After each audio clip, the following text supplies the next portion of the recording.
가을 아침 햇살이 강남의 고급 아파트 단지를 비추고 있었습니다. 스카이타워라는 이름의 이 아파트는 서울에서도 손꼽히는 고급 주거 단지였습니다. 30층이 넘는 3개의 동이 하늘을 향해 솟아 있었고, 로비에는 대리석 바닥이 햇빛을 받아 반짝이고 있었습니다. 오전 8시, 아파트 복도에서 한 할머니가 걸레질을 하고 있었습니다. 강순자 69살의 그녀는 회색 작업복을 입고 있었습니다. 허리를 숙여 바닥을 닦는 모습에서는 수십 년간 노동해온 사람의 익숙함이 느껴졌습니다. 짧게 자른 흰머리는 단정하게 빗어 넘겼고 얼굴에는 주름이 깊게 패여 있었지만 눈빛만은 또렷했습니다. 복도를 지나가는 입주민들이 순자를 스쳐 지나갔습니다. 어떤 이는 가볍게 고개를 끄덕였고 어떤 이는 아예 눈길도 주지 않았습니다. 순자는 묵묵히 자신의 일에 집중했습니다. 바닥에 작은 얼룩 하나도 놓치지 않고 닦아냈습니다. 1층 로비로 내려온 순자는 커다란 유리창을 닫기 시작했습니다. 창밖으로는 아파트 정원이 보였습니다. 잘 가꿔진 잔디밭과 분수대, 그리고 아이들을 위한 놀이터까지 모든 것이 완벽하게 관리되고 있었습니다. 관리사무소 문이 열리며 젊은 여성이 나왔습니다. 27살의 강민지였습니다. 그녀는 깔끔한 남색 정장을 입고 있었고 머리는 단정하게 묶여 있었습니다. 손에는 서류 뭉치를 들고 있었습니다. 좋은 아침이에요, 이모. 민지가 밝게 인사했습니다. 순자가 고개를 들어 미소 지었습니다. 그래, 일찍 왔구나. 오늘도 바쁘겠네. 네, 오늘 택배가 많이 온대요. 입주민들 민원도 처리해야 하고요. 민지는 로비 한쪽에 쌓인 택배 상자들을 바라봤습니다. 명절이 다가오면서 택배 물량이 부쩍 늘어나 있었습니다. 그녀는 한숨을 쉬며 사무소로 들어갔습니다. 순자는 다시 창문을 닫기 시작했습니다. 하지만 그녀의 시선은 자꾸 손녀를 향했습니다.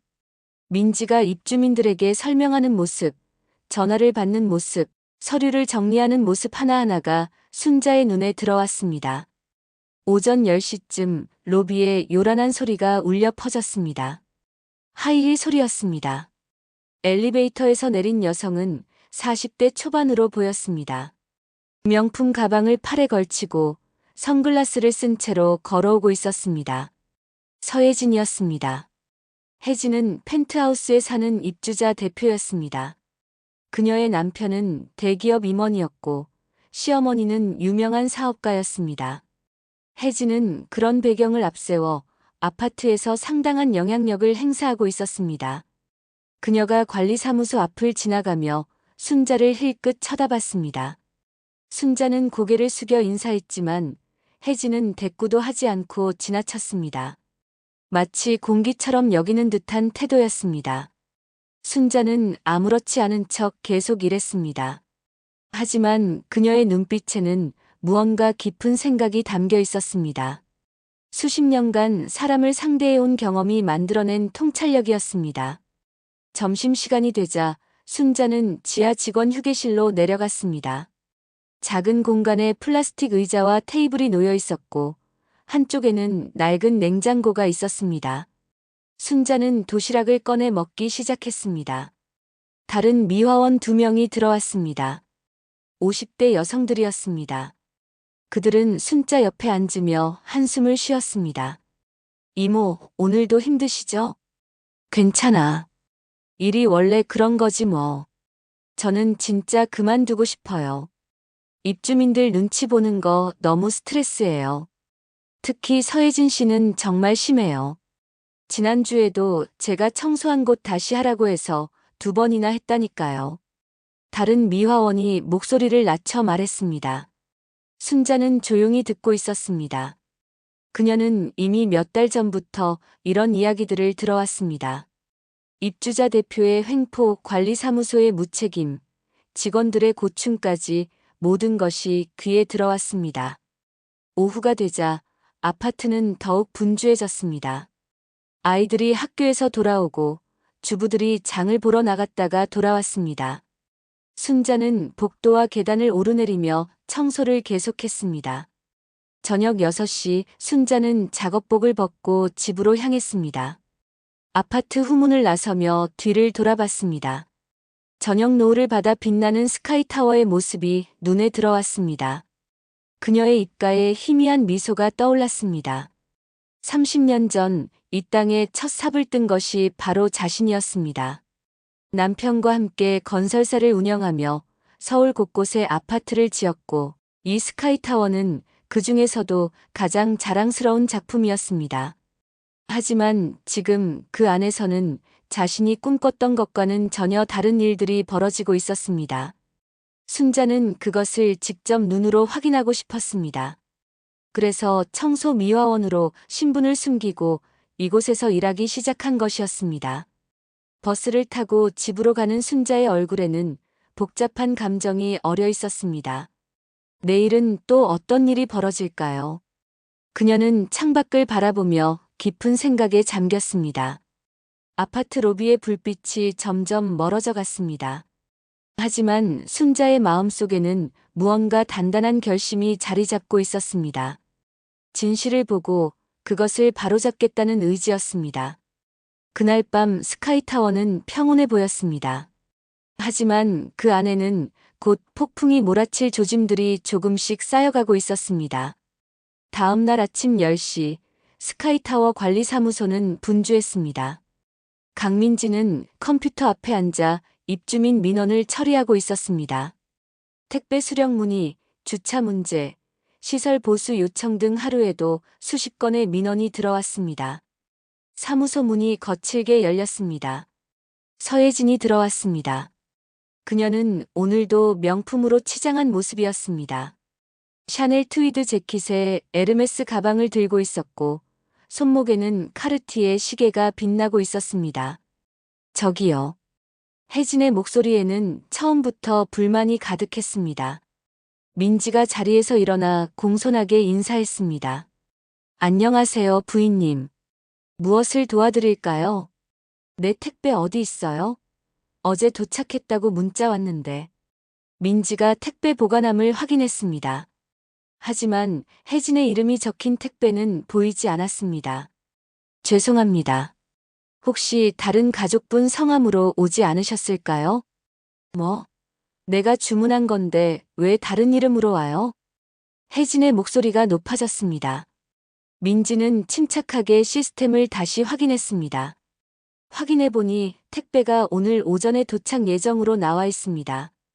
어제 문자는 발송 알림이셨던 것 같아요. 그럼 그렇게 말을 하든가. 사람 헷갈리게. 정말 죄송합니다. 오늘 오후쯤 도착하면 바로 연락드리겠습니다. 민지가 다시 고개를 숙였습니다. 하지만 혜진은 여전히 불만스러운 표정이었습니다. 그리고 말이에요. 우리 집 앞 복도 청소 상태 정말 엉망이던데. 청소하는 사람 교육 좀 제대로 시켜요. 네, 확인해 보겠습니다. 확인만 하지 말고 제대로 해요.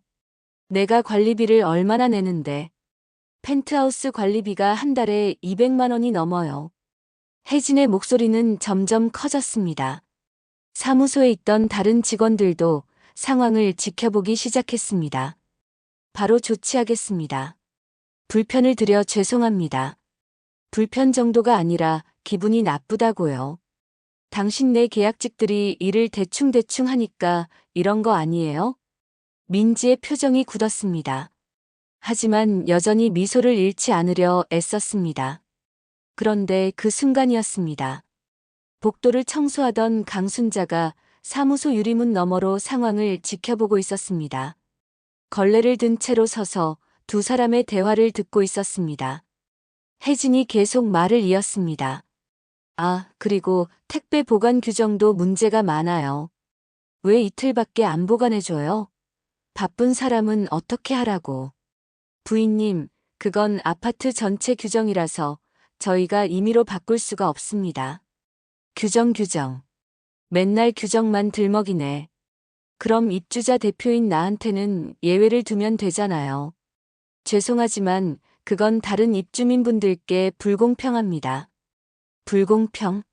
웃기고 있네. 내가 누군지 알아요? 나는 이 아파트 입주자 대표예요. 게다가 우리 시어머니가 이 동네에서 제일 큰 부동산 가지고 계신 분이에요.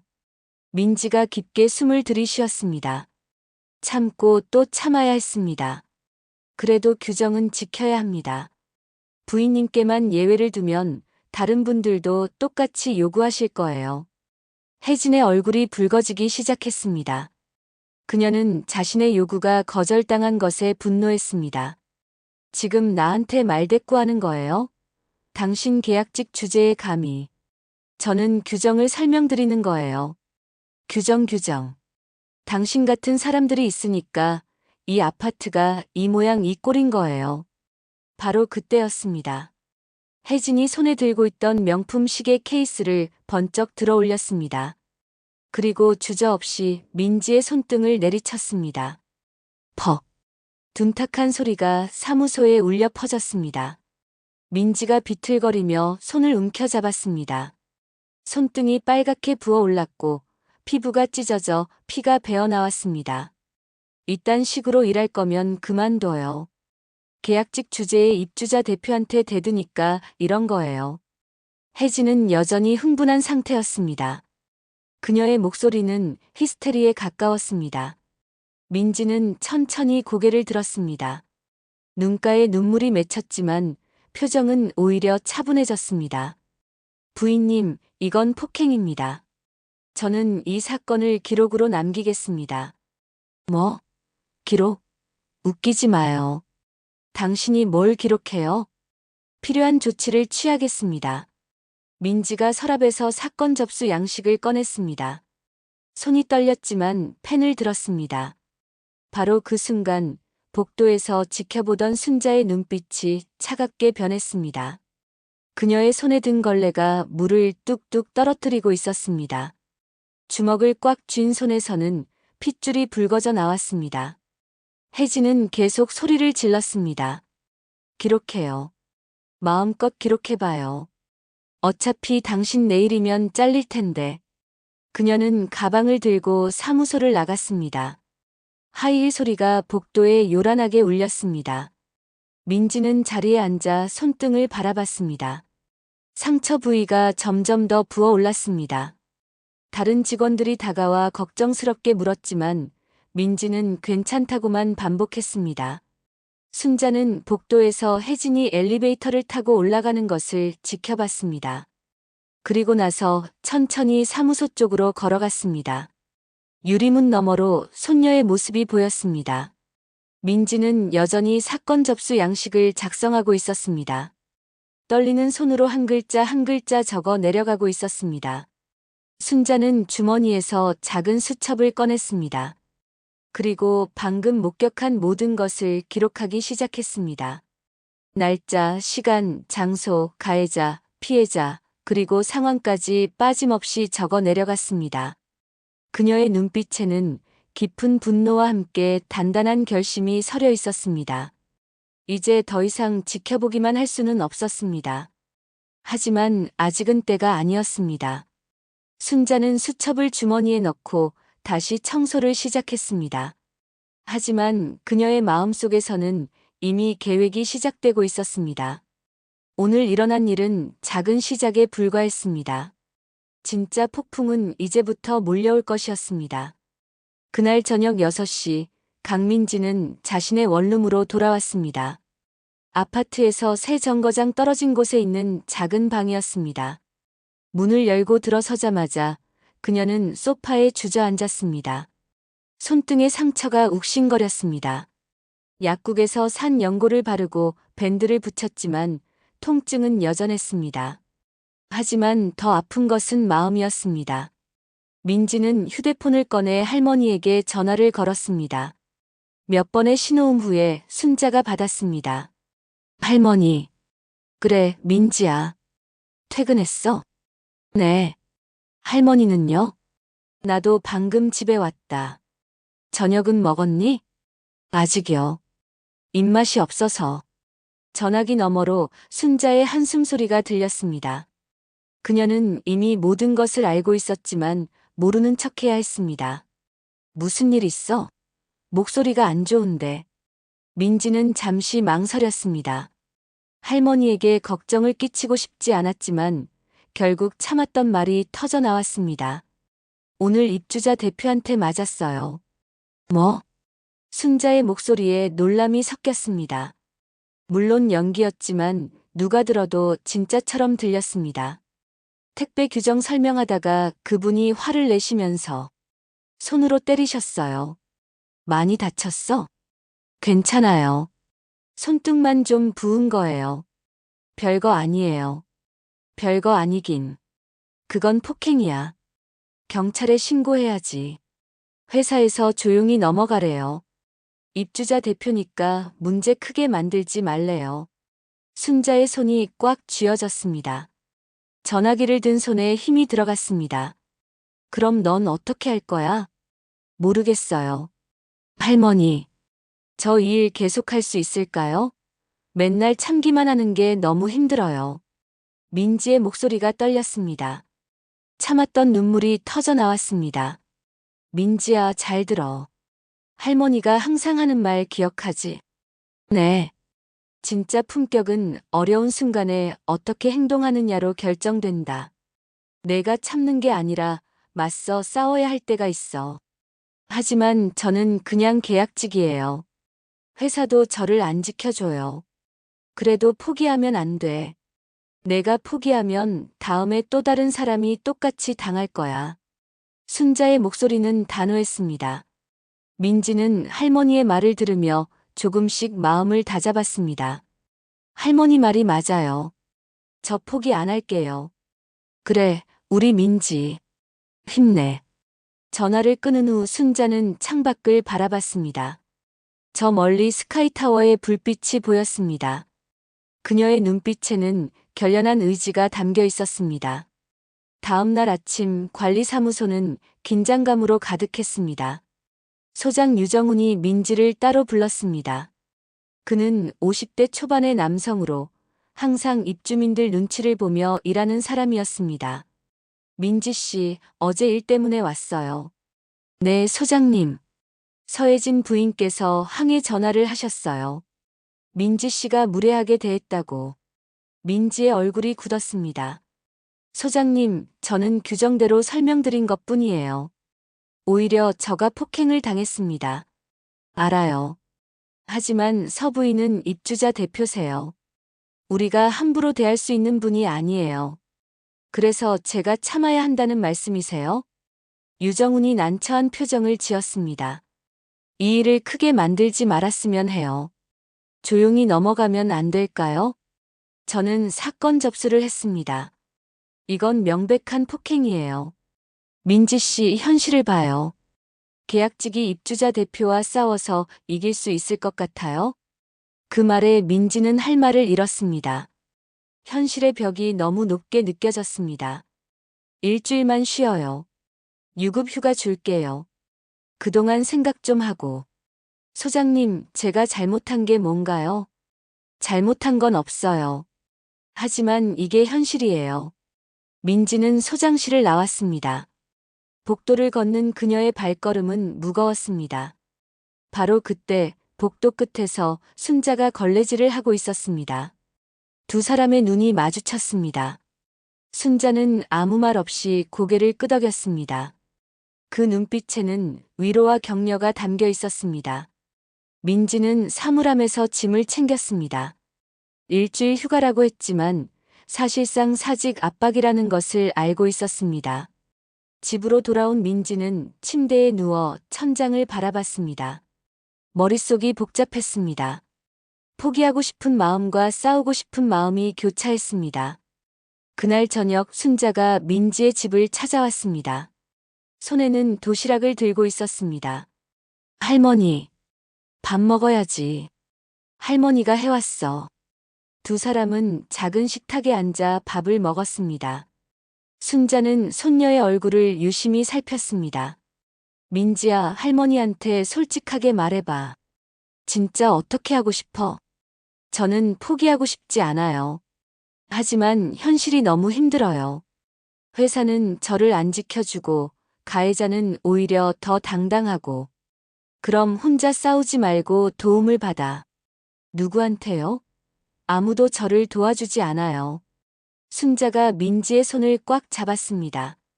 할머니가 있잖아. 그리고 진실은 언젠가 드러나는 법이야. 할머니. 민지의 눈에 다시 눈물이 맺혔습니다. 하지만 이번에는 절망의 눈물이 아니었습니다. 내가 옳다고 생각하는 길로 가. 할머니는 항상 내 편이야. 고마워요, 할머니. 그날 밤 민지는 결심했습니다. 도망치지 않기로 했습니다. 법적으로 대응하기로 마음먹었습니다. 순자는 집으로 돌아가는 길에 스카이타워 앞을 지나갔습니다. 조명을 받아 빛나는 건물을 올려다봤습니다. 이제 곧 모든 것이 바뀔 것입니다. 순자는 주머니 속 수첩을 만지작거리며 걸음을 옮겼습니다. 진실이 밝혀질 날이 다가오고 있었습니다. 사흘 후 강민지는 컴퓨터 앞에 앉아 있었습니다. 화면에는 입주민 공동 메일 작성 창이 떠 있었습니다. 손가락이 키보드 위에서 떨리고 있었습니다. 이렇게 하는 게 맞을까요? 민지는 스스로에게 물었습니다. 하지만 할머니의 말이 떠올랐습니다. 내가 포기하면 다음 사람도 똑같이 당한다고. 민지는 깊게 숨을 들이쉬고 타이핑을 시작했습니다. 제목 스카이타워 입주민 여러분께 드리는 글. 저는 관리사무소에서 근무하는 강민지입니다. 지난주 화요일 오전 10시경 업무 중 입주자 대표 서혜진 님으로부터 폭행을 당했습니다.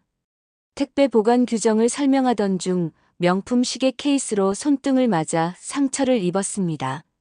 관리사무소는 이 사건을 조용히 덮으려 했고 저에게 휴가를 강요했습니다. 하지만 저는 이것이 옳지 않다고 생각합니다. 직원도 존중받을 권리가 있습니다. 이 글을 올리는 것은 복수가 아닙니다. 다만 이런 일이 다시 발생하지 않기를 바라는 마음입니다. 증거 사진과 진단서를 첨부합니다. 민지는 손등 상처 사진과 병원 진단서를 첨부했습니다. 그리고 마지막으로 전송 버튼 위에 마우스를 올렸습니다. 심장이 빠르게 뛰었습니다. 이 버튼을 누르는 순간 모든 것이 달라질 것입니다. 돌이킬 수 없게 될 것입니다. 민지는 눈을 감았습니다. 그리고 클릭했습니다. 전송 완료. 메일은 스카이타워 300세대 모든 입주민에게 발송되었습니다. 민지는 의자에 등을 기댄 채 천장을 바라봤습니다. 이제 시작입니다. 1시간 후 민지의 휴대폰이 울리기 시작했습니다. 입주민들의 반응이었습니다. 어떤 이는 응원의 메시지를 보냈고 어떤 이는 문제를 크게 만든다고 비난했습니다. 민지는 SNS에도 같은 내용을 올렸습니다. 해시태그를 달았습니다. 직장 내 폭행, 갑질, 입주자 대표 횡포. 글은 빠르게 퍼져나갔습니다. 공유가 이어졌고 댓글이 달렸습니다. 대부분은 민지를 응원하는 내용이었지만 일부는 악플도 섞여 있었습니다. 같은 시각 펜트하우스에서는 서혜진이 노트북 화면을 보며 얼굴이 붉어지고 있었습니다. 손이 부들부들 떨렸습니다. 이게 뭐야? 감히 나를. 그녀는 즉시 남편 유정훈에게 전화를 걸었습니다. 여보, 지금 당장 사무소로 와봐요. 그 계약직 애가 미쳤어요. 유정훈은 급하게 메일을 확인했습니다.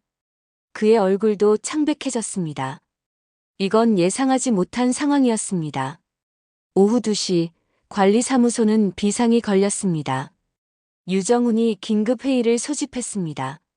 직원들이 모두 모였습니다. 도대체 어떻게 된 거예요? 강민지가 입주민 전체한테 메일을 보냈어요. 한 직원이 조심스럽게 말했습니다. 소장님, 민지가 한 말은 사실이에요. 저희도 다 봤어요. 사실이든 아니든 이렇게 공개적으로 하면 안 되는 거예요. 조직 내에서 해결했어야죠. 하지만 조직에서 덮으려고 했잖아요. 다른 직원이 말했습니다. 유정훈은 할 말을 잃었습니다. 바로 그때 사무소 문이 거칠게 열렸습니다. 서혜진이 들어왔습니다. 그녀의 얼굴은 분노로 일그러져 있었습니다. 소장, 당장 그애 해고시켜요. 부인, 일단 진정하시고. 진정하라고요? 내가 전 입주민한테 망신을 당했는데? 하지만 계약 해지는 절차가 필요합니다. 절차 필요 없어요. 당장 오늘자로 해고하라고요. 혜진의 목소리는 히스테리에 가까웠습니다. 직원들은 숨을 죽이고 상황을 지켜봤습니다. 그리고 명예훼손으로 고소할 거예요. 변호사 선임해서 철저히 응징할 거예요. 부인, 그건 너무. 뭐가 너무해요? 내가 잘못했어요? 그 애가 건방지게 굴어서 훈육한 것뿐이에요. 혜진은 전혀 반성하지 않았습니다. 오히려 더 당당했습니다.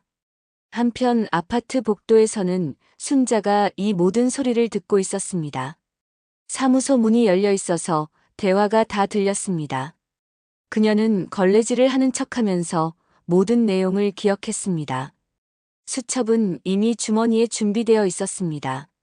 저녁이 되자 아파트 커뮤니티는 뜨거운 감자가 되었습니다.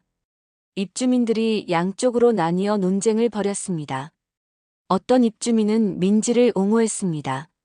직원도 사람이에요. 폭행은 명백한 범죄입니다. 하지만 반대편도 있었습니다. 입주자 대표를 이렇게 공개적으로 모욕하다니. 절차를 무시했어요.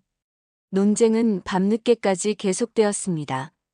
스카이타워는 두 개의 진영으로 갈라졌습니다. 그날 밤 민지는 잠을 이룰 수 없었습니다. 휴대폰에는 계속 알림이 울렸습니다. 응원의 메시지도 있었지만 협박성 문자도 있었습니다. 내일 경찰서 갈 준비해라. 명예훼손으로 고소당할 거다.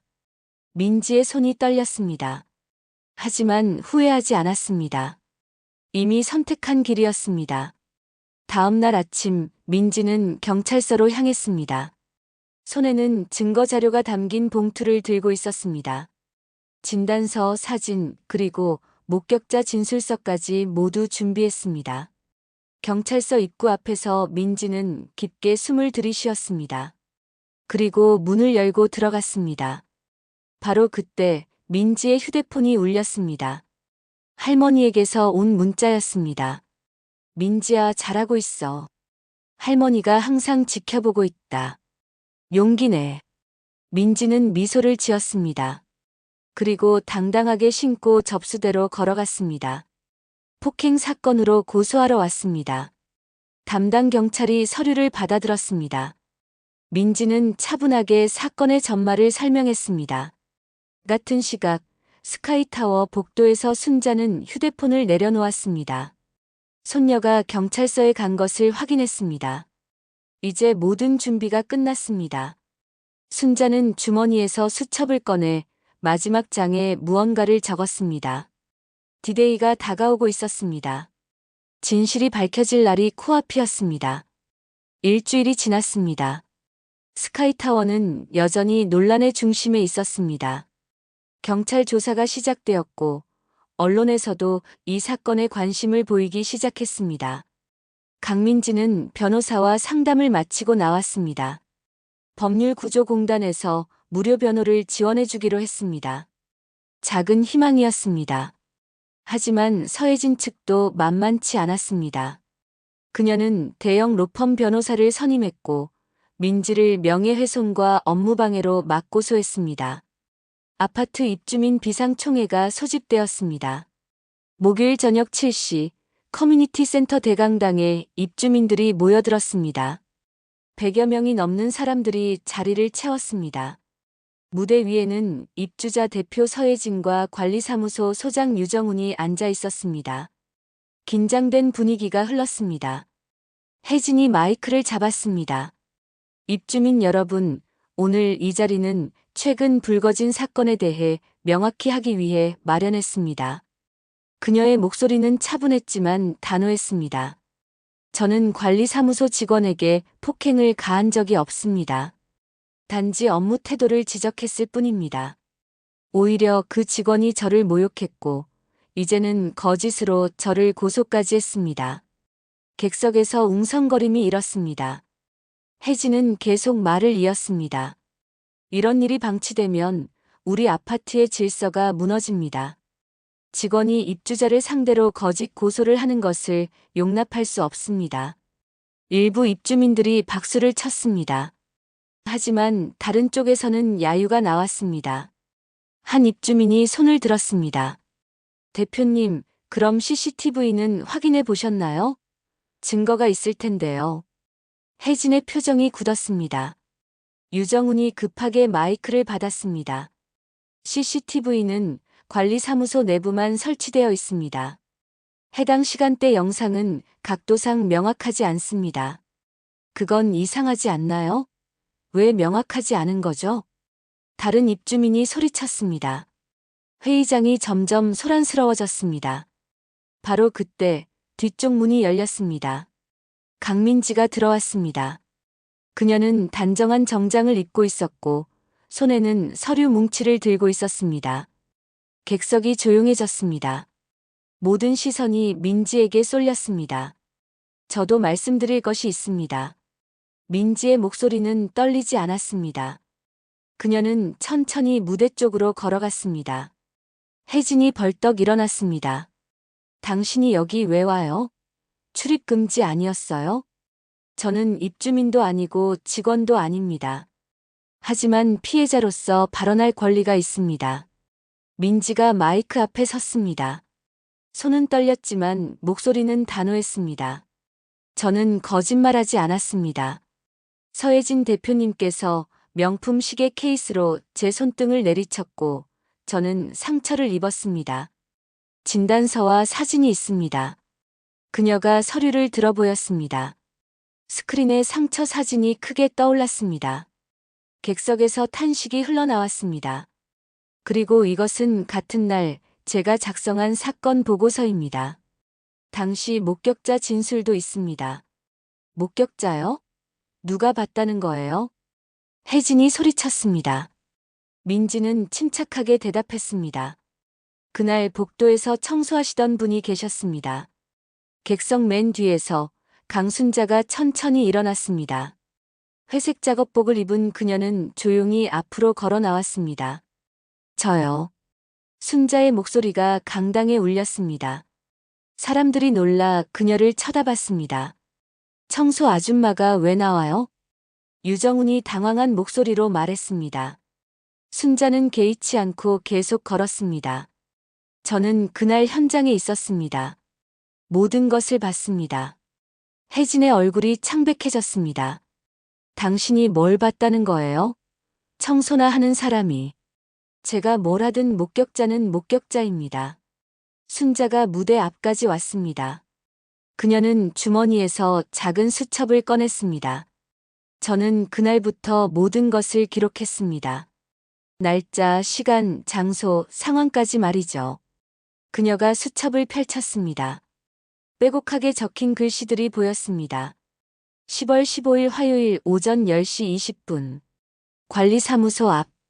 서혜진 님이 강민지 직원의 손등을 시계 케이스로 가격함. 민지 직원 비틀거리며 손을 움켜잡음. 피가 남. 순자의 목소리는 차분했지만 강당 전체에 울렸습니다. 사람들은 숨을 죽이고 들었습니다. 혜진이 다가왔습니다. 당신 정체가 뭐예요? 왜 이렇게까지 하는 거예요? 순자가 천천히 고개를 들어 혜진을 바라봤습니다. 그 눈빛에는 더 이상 참지 않겠다는 결연함이 담겨 있었습니다. 제 정체요? 순자가 작업복 주머니에서 명함 한 장을 꺼냈습니다. 그리고 그것을 무대 위 탁자에 놓았습니다. 스크린에 명함이 확대되어 떠올랐습니다. 태양건설 부회장 강순자. 강당이 술렁이기 시작했습니다. 사람들이 수군거렸습니다. 태양건설이요? 이 아파트 지은 회사 아니에요?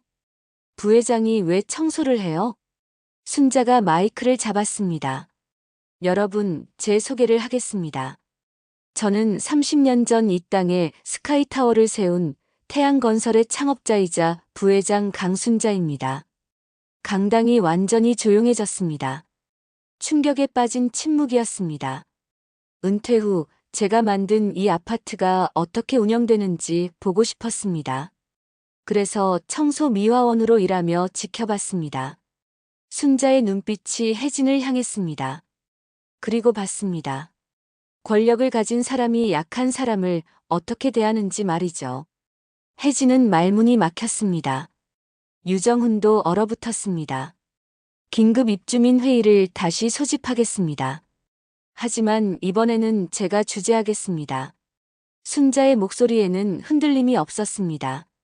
그리고 그날 회의실에서는 진짜 폭풍이 몰아치기 시작했습니다. 강당은 여전히 충격에 휩싸여 있었습니다. 태양건설 부회장이라는 말이 입주민들 사이에서 웅성거림으로 퍼져나갔습니다. 서혜진은 무대 위에서 얼어붙어 있었습니다. 자신이 그토록 무시했던 청소미화원이 실은 이 아파트를 지은 건설사 부회장이라는 사실을 받아들일 수 없었습니다. 이건 말도 안 돼요. 증명할 수 있어요? 혜진의 목소리는 떨리고 있었습니다. 순자는 침착하게 휴대폰을 꺼냈습니다. 태양건설 본사에 전화 한 통이면 확인됩니다. 아니면 제 신분증을 보시겠어요?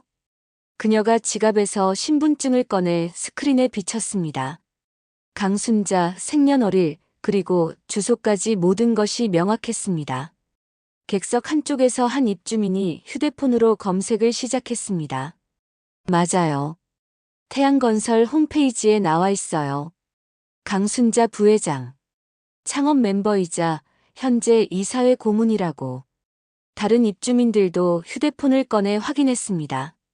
순자의 신원이 확실해지자 분위기가 완전히 바뀌었습니다. 유정훈이 황급히 무대에서 내려와 순자 앞에 섰습니다. 부회장님. 정말 몰랐습니다. 제가 실례를. 순자가 손을 들어 그의 말을 막았습니다. 소장님, 지금 사과할 상대가 저입니까? 그녀의 눈빛이 민지를 향했습니다.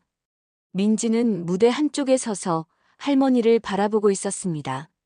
눈가에 눈물이 맺혔습니다. 정말 사과해야 할 사람은 저기 서 있는 강민지 직원입니다. 순자가 민지에게 걸어갔습니다. 그리고 그녀의 손을 잡았습니다. 여러분 소개합니다. 이 사람은 강민지. 제 손녀입니다. 강당이 다시 한번 술렁였습니다. 이번 충격은 더 컸습니다. 손녀분이요? 왜 손녀가 여기서 일을 하시는 거예요? 입주민들의 질문이 쏟아졌습니다. 순자가 설명을 시작했습니다.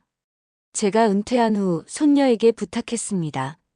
이곳에서 일반 직원으로 일하면서 현장을 배우라고 말이죠. 물론 신분은 숨기라고 했습니다. 그녀가 혜진을 바라봤습니다. 왜 그랬는지 아십니까? 진짜 모습을 보고 싶었기 때문입니다. 권력자에게는 보이지 않는 진실을 말이죠. 혜진의 얼굴이 창백해졌습니다. 그리고 봤습니다. 입주자 대표라는 이름으로 직원을 폭행하고 관리사무소는 그것을 덮으려 하고 피해자는 오히려 사직을 강요당하는 모습을 말이죠. 순자의 목소리에는 분노가 섞여 있었습니다. 객석에서 한 입주민이 손을 들었습니다. 부회장님, 그럼 그동안 청소하시면서 다 보신 거예요? 네. 3개월간 이곳에서 일하며 모든 것을 봤습니다.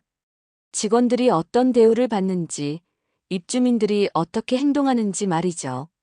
순자가 수첩을 다시 펼쳤습니다. 그리고 기록했습니다. 서혜진 대표의 폭행만이 아닙니다. 다른 갑질 사례들도 많습니다. 그녀가 수첩의 페이지를 넘겼습니다. 9월 23일. 3동 2층에서 한 입주민이 청소 직원에게 욕설. 10월 5일. 지하 주차장에서 입주민이 경비원에게 폭언. 10월 12일. 관리사무소에서. 순자가 줄줄이 읽어 내려갔습니다. 객석이 조용해졌습니다. 많은 입주민들이 부끄러운 표정을 지었습니다. 혜진이 벌떡 일어났습니다. 그래서 어쩌자는 거예요?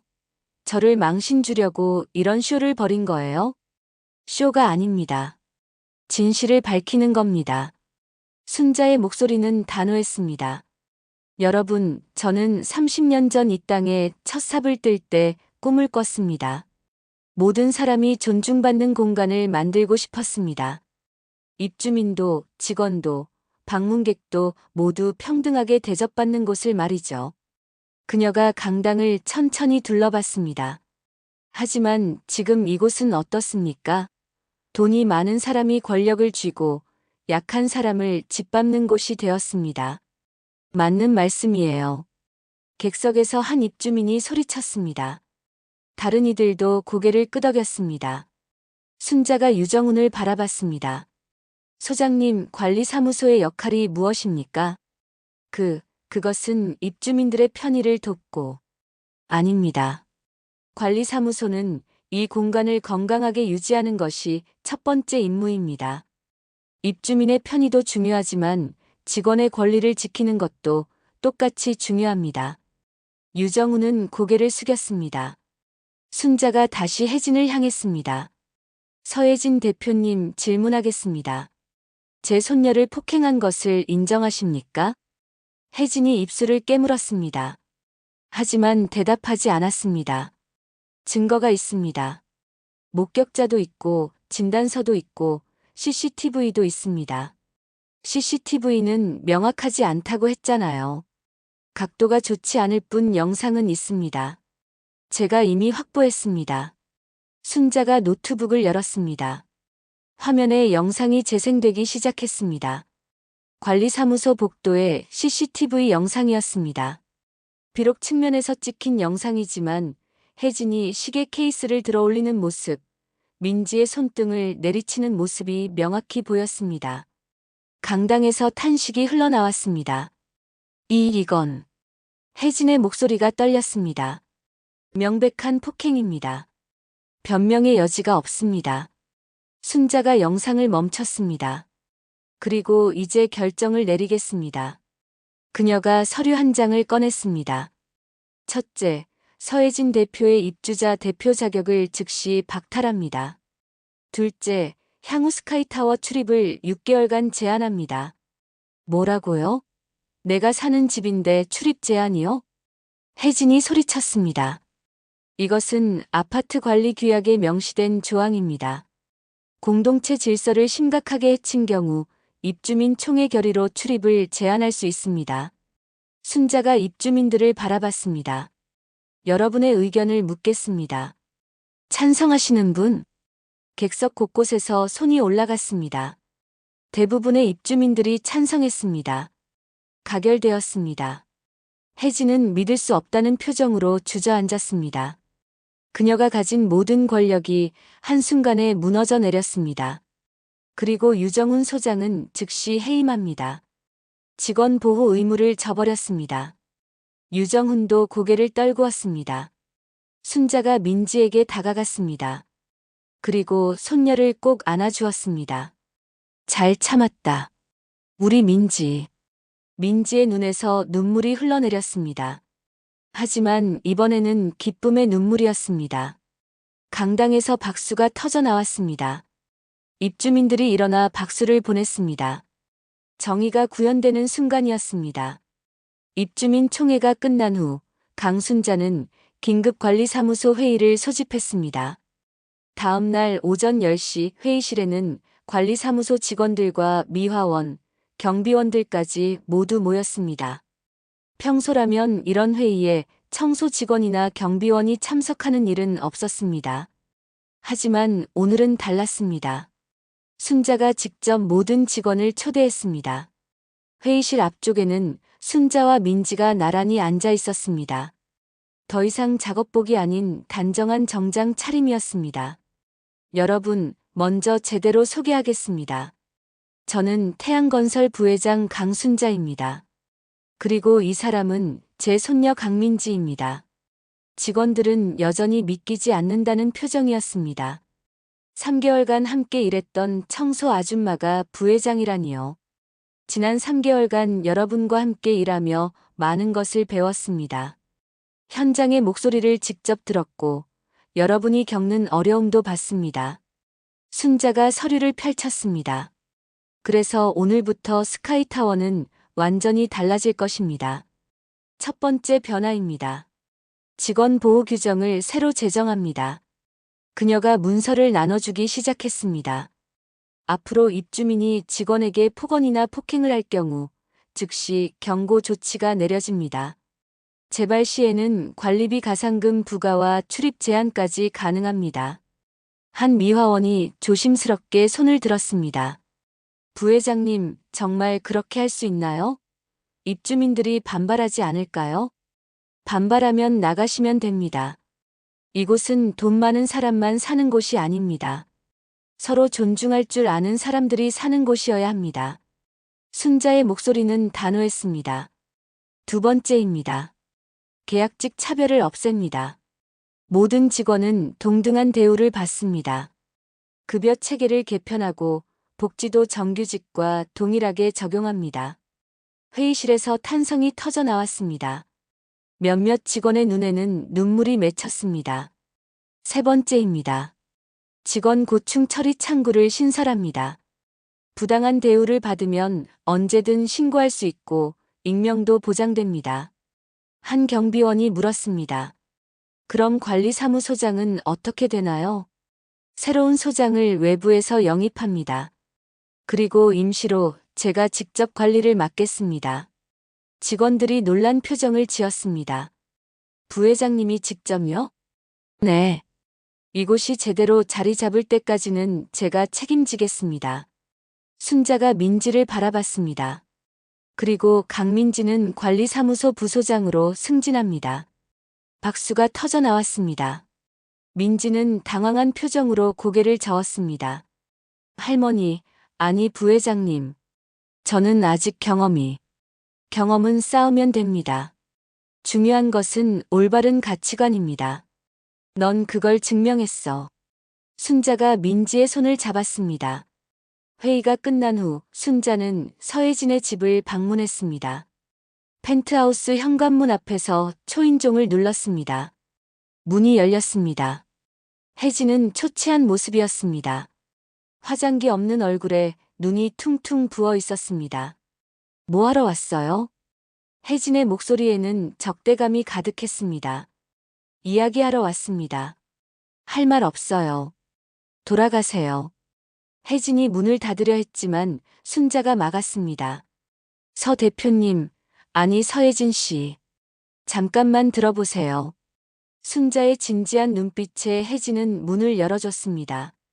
두 사람은 거실 소파에 마주 앉았습니다. 저는 당신을 망하게 하려고 온 게 아닙니다. 그럼 뭐 하러 왔어요? 비웃으러요? 당신에게 기회를 주러 왔습니다. 혜진이 순자를 쳐다봤습니다. 경찰 조사가 진행 중입니다. 폭행죄로 기소될 가능성이 높습니다. 하지만 제 손녀가 합의를 고려하고 있습니다. 왜요? 저를 짓밟을 수 있는데. 짓밟는 게 목적이 아니기 때문입니다. 당신이 변하기를 바라는 겁니다. 혜진의 눈에 눈물이 고였습니다. 저는 잘못한 게 없다고 생각했어요. 돈을 많이 내니까 특별 대우받는 게 당연하다고 생각했어요. 그게 바로 문제입니다. 돈이 사람의 가치를 결정하지 않습니다. 순자가 창밖을 바라봤습니다. 저도 젊었을 때 교만했습니다. 사업이 잘 되고 돈이 생기니까 다른 사람들이 하찮아 보였죠. 하지만 남편이 세상을 떠나고 나서야 깨달았습니다. 무엇을요? 진짜 품격은 돈이 아니라 타인을 어떻게 대하느냐에서 나온다는 것을요. 혜진이 고개를 떨구었습니다. 저는 이제 어떻게 해야 하나요? 먼저 진심으로 사과하세요. 그리고 배우세요. 다른 사람의 고통을 이해하는 법을 말이죠. 순자가 명함을 꺼내 테이블에 놓았습니다. 제 연락처입니다. 도움이 필요하면 언제든 연락하세요. 혜진은 명함을 바라봤습니다. 그녀의 눈에서 눈물이 흘러내렸습니다. 일주일 후 관리사무소 게시판에 새로운 공지가 붙었습니다. 스카이타워 직원 인권 헌장. 모든 직원은 존중받을 권리가 있습니다. 입주민과 직원은 평등한 관계입니다. 폭언, 폭행, 성희롱은 즉시 신고됩니다. 우리는 함께 만드는 공동체입니다. 공지문을 본 입주민들의 반응은 긍정적이었습니다. 대부분은 변화를 환영했습니다. 아파트 로비에서는 민지가 입주민들에게 인사하고 있었습니다. 이제 그녀는 부소장 명찰을 달고 있었습니다. 부소장님 축하드려요. 한 입주민이 밝게 인사했습니다. 민지는 공손하게 고개를 숙였습니다. 감사합니다. 더 열심히 하겠습니다. 복도에서는 순자가 새로운 미화원에게 청소 방법을 알려주고 있었습니다. 더 이상 직접 청소하지는 않았지만 여전히 현장을 챙기는 모습이었습니다. 부회장님, 제가 할게요. 괜찮아요. 가르쳐주는 것도 일이에요. 순자가 미소 지었습니다. 그날 저녁 할머니와 손녀는 아파트 옥상 정원에 나란히 앉아 있었습니다. 서울의 야경이 눈앞에 펼쳐졌습니다. 할머니, 정말 고마워요. 뭐가 고마워? 내가 용기 낸 거지. 할머니가 없었으면 못했을 거예요. 순자가 민지의 손을 잡았습니다. 민지야, 기억해. 진짜 승리는 상대를 무너뜨리는 게 아니야. 더 나은 세상을 만드는 거야. 알겠어요, 할머니. 두 사람은 조용히 야경을 바라봤습니다. 스카이타워의 불빛이 따뜻하게 빛나고 있었습니다. 변화는 시작되었습니다. 그리고 그 변화는 계속될 것이었습니다. 한 달이 지났습니다. 스카이타워는 완전히 달라진 모습이었습니다. 로비에는 따뜻한 분위기가 흐르고 있었고, 입주민과 직원들 사이의 관계도 한결 부드러워졌습니다. 오전 9시, 강민지는 관리사무소 부소장실에서 하루 일과를 시작했습니다. 책상 위에는 입주민 민원 서류들이 정리되어 있었습니다. 하지만 예전과 달리 이제는 폭언이나 부당한 요구는 거의 없었습니다. 부소장님, 3동 605호에서 전등 교체 요청하셨어요. 한 직원이 공손하게 보고했습니다. 민지가 미소 지으며 답했습니다. 네, 바로 처리하겠습니다. 오늘 오후에 방문 가능한지 확인해 주세요. 네, 알겠습니다. 직원이 나가고 민지는 잠시 창밖을 바라봤습니다. 한 달 전 이맘때쯤 자신은 사직을 고민하고 있었습니다. 하지만 지금은 달랐습니다. 이곳에서 진짜 일을 할 수 있게 되었습니다. 복도에서는 미화원들이 밝은 얼굴로 청소를 하고 있었습니다. 예전처럼 움츠러든 모습이 아니었습니다. 당당하게 일하는 모습이었습니다. 안녕하세요. 지나가던 입주민이 먼저 인사했습니다. 미화원도 밝게 답했습니다. 좋은 아침이에요. 이런 작은 변화들이 모여 스카이타워 전체의 분위기를 바꿔놓았습니다. 오후 2시, 순자는 태양건설 본사에서 회의를 마치고 나왔습니다. 이제 그녀는 더 이상 청소 미화원으로 일하지 않았습니다. 하지만 일주일에 2~3번은 스카이타워를 방문해 현장을 점검했습니다. 부회장님, 차량 준비되었습니다. 비서가 말했지만 순자는 고개를 저었습니다. 괜찮아요. 오늘은 걸어갈게요. 그녀는 천천히 스카이타워를 향해 걸었습니다. 가을 햇살이 따뜻했습니다. 거리를 걷는 사람들의 모습을 보며 순자는 생각에 잠겼습니다. 30년 전 남편과 함께 이 길을 걸었던 기억이 떠올랐습니다. 당시에는 허허벌판이었던 이곳에 아파트를 짓겠다고 다짐했었죠. 사람들이 행복하게 사는 공간을 만들겠다고요. 그 꿈이 한때 흔들렸지만 이제는 다시 제자리를 찾아가고 있었습니다. 스카이타워에 도착한 순자는 먼저 관리사무소를 찾았습니다. 민지가 업무를 보고 있었습니다. 할머니. 민지가 반갑게 일어났습니다. 순자가 미소 지으며 물었습니다. 일은 어때? 많이 힘들지 않아? 괜찮아요. 오히려 보람 있어요. 입주민분들도 많이 달라지셨어요. 그래, 다행이다. 두 사람은 잠시 함께 커피를 마셨습니다. 민지가 조심스럽게 물었습니다. 할머니, 서혜진 씨 소식 들으셨어요? 응, 들었어. 사흘 전 서혜진이 민지에게 직접 찾아와 사과했다는 소식을 순자도 알고 있었습니다. 진심으로 사과하더라고요. 눈물까지 흘리면서요. 사람은 변할 수 있어. 기회를 주는 것도 중요하지. 순자가 창밖을 바라봤습니다. 오후 4시 커뮤니티 센터에서는 입주민과 직원이 함께하는 간담회가 열렸습니다. 순자가 직접 제안한 자리였습니다. 여러분, 오늘 이 자리는 서로를 이해하기 위해 마련했습니다. 순자가 마이크를 잡았습니다. 입주민과 직원은 대립관계가 아닙니다. 함께 이 공간을 만들어가는 동료입니다. 한 입주민이 손을 들었습니다. 부회장님, 사실 저도 직원분들께 무심했던 적이 많았어요. 이제는 달라지려고 노력하고 있습니다. 고맙습니다. 그런 마음이 중요합니다. 한 미화원도 용기 내어 말했습니다. 저희도 더 열심히 하겠습니다. 이렇게 존중받으니까 일하는 보람이 커요. 박수가 터져 나왔습니다. 진심 어린 대화가 이어졌습니다. 간담회가 끝난 후 순자와 민지는 아파트 정원을 산책했습니다. 단풍이 물든 나무들이 아름다웠습니다. 할머니, 이제 어떻게 하실 거예요? 뭐가? 청소 미화원으로는 안 하시잖아요. 순자가 웃었습니다. 할 만큼 했지.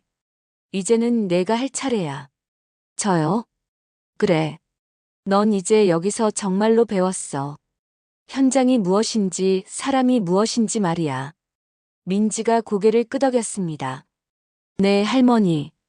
평생 잊지 않을게요. 두 사람은 벤치에 앉았습니다. 아이들이 놀이터에서 뛰어노는 모습이 보였습니다. 민지야, 진짜 품격이 뭔지 알아? 네. 다른 사람을 어떻게 대하느냐예요. 맞아. 특히 자신보다 약한 사람을 어떻게 대하느냐가 그 사람의 진짜 모습이야.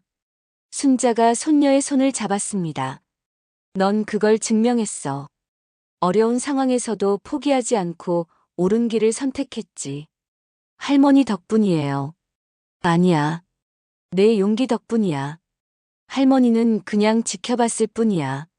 그래도 할머니가 있어서 힘이 났어요. 해가 서쪽으로 기울기 시작했습니다. 저녁 노을이 스카이타워를 물들이고 있었습니다. 저녁 6시 순자는 집으로 돌아갔습니다.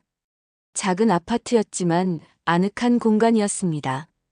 그녀는 책상 앞에 앉아 일기를 꺼냈습니다. 오늘로 스카이타워 프로젝트를 마무리한다. 3개월간의 잠입근무는 힘들었지만 보람 있었다. 손녀 민지는 훌륭하게 성장했고 아파트도 좋은 방향으로 변하고 있다. 진짜 품격은 겉모습이 아니라 행동에서 나온다. 이번 일을 통해 많은 사람들이 그것을 깨달았으면 좋겠다. 앞으로도 민지가 이 정신을 이어가길 바란다. 그리고 스카이타워가 진정으로 모든 사람이 존중받는 공간이 되기를 바란다. 순자는 펜을 내려놓고 창밖을 바라봤습니다. 저 멀리 스카이타워의 불빛이 반짝이고 있었습니다. 그녀의 얼굴에 평온한 미소가 떠올랐습니다. 긴 여정이 끝났지만 새로운 시작이기도 했습니다. 다음 날 아침 민지는 출근길에 할머니에게 문자를 보냈습니다. 할머니, 오늘도 힘내서 일할게요. 할머니가 보여주신 것처럼 살겠습니다. 사랑해요. 순자는 문자를 읽고 미소 지었습니다. 그리고 답장을 보냈습니다. 우리 민지 할머니도 사랑한다. 항상 응원할게. 스카이타워의 아침이 밝았습니다. 로비에서는 입주민과 직원들이 서로 인사를 나누고 있었습니다. 미화원은 당당하게 청소를 했고 경비원은 밝은 얼굴로 안내를 했습니다. 민지는 관리사무소에서 하루를 시작했습니다. 이제 그녀에게는 명확한 목표가 있었습니다. 할머니가 꿈꿨던 공간, 모든 사람이 존중받는 곳을 만드는 것이었습니다. 그리고 그 꿈은 조금씩 현실이 되어가고 있었습니다. 스카이타워에는 새로운 문화가 자리 잡았습니다. 돈이나 지위가 아닌 서로에 대한 존중이 기준이 되는 곳.